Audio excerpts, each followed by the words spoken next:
অনেক দিন তো হলো মাছ মাংস খাচ্ছি, এখন আর মাছ মাংস খেতে ইচ্ছা করতেছে না। তাই আজকে ভিন্ন রকম কিছু রান্না করব। মানে ভিন্ন রকমের মধ্যে ডাল অনেক দিন খাওয়া হয় না, আবার পটল দিয়ে কাঁঠালের বিচি ভাজি করব আর ডিম ভাজি করব। হ্যালো এভরিওয়ান, আসসালামু আলাইকুম, welcome back to another blog. আজকেও চলে আসছি দুপুরের রান্না নিয়ে। তো আজকে রান্না করব, যেটা প্রথমেই বলে নিলাম যে মাছ মাংস আর খেতে ইচ্ছা করছে না, তাই আজকে একটু ভিন্ন রকম কিছু রান্না করব। আর আজকে রান্না করব, প্রথমেই পটল দিয়ে কাঁঠালের বিচিটা ভাজি করে নেব। তো আমি সব কিছু রান্নার আগে কেটে একদম ধুয়ে সব কিছু কাছে নিয়ে নেই, হাতের কাছে, যেন রান্নাটা তাড়াতাড়ি হয়ে যায়। তো আমি কড়াইতে পেঁয়াজ মরিচ সব কিছু দিয়ে দিছি, একটু জিরাও দিয়ে দিছি হালকা বাদামি কালার হয়ে আসলে।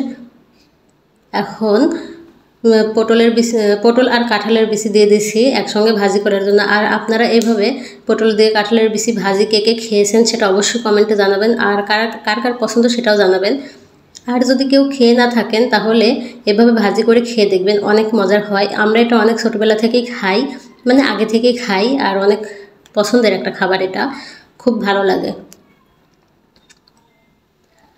তো আমি একটু পানি দিছিলাম হালকা একটু, যেহেতু কাঁঠালের বিচির সাথে ভাজি করতেছি, তো হালকা একটু পানি দিলে ভালোভাবে সিদ্ধ হয়ে যায়। আর শুধু পটল হলে আর পানি দেওয়ার দরকার হতো না, এমনিতেই সিদ্ধ হয়ে যেত। তো এই ভাজিটা আমার অনেক পছন্দের। আর ভাজিটা প্রায় শেষের দিকে, এখন ভাজি তুলে নিয়ে তারপরে ডাল তুলে দিব। আর আপনারা কে কোথা থেকে আমার ভিডিও দেখছেন সেটা অবশ্যই কমেন্টে জানাবেন। আর আমার ভিডিও যদি আপনাদের কাছে ভালো লাগে তাহলে অবশ্যই লাইক, কমেন্ট অ্যান্ড শেয়ার করতে ভুলবেন না।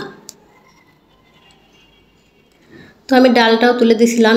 প্রথমে ডাল পেঁয়াজ মরিচ একসঙ্গে সিদ্ধ করে নিয়েছি। আর ডাল রান্না করতে তো অনেক সময় লাগে, সম্পূর্ণ রান্না যদি এখন আপনাদেরকে দেখাতে যাই তাহলে তো ভিডিও অনেক বড় হয়ে যাবে, তাই আর সম্পূর্ণ দেখালাম না।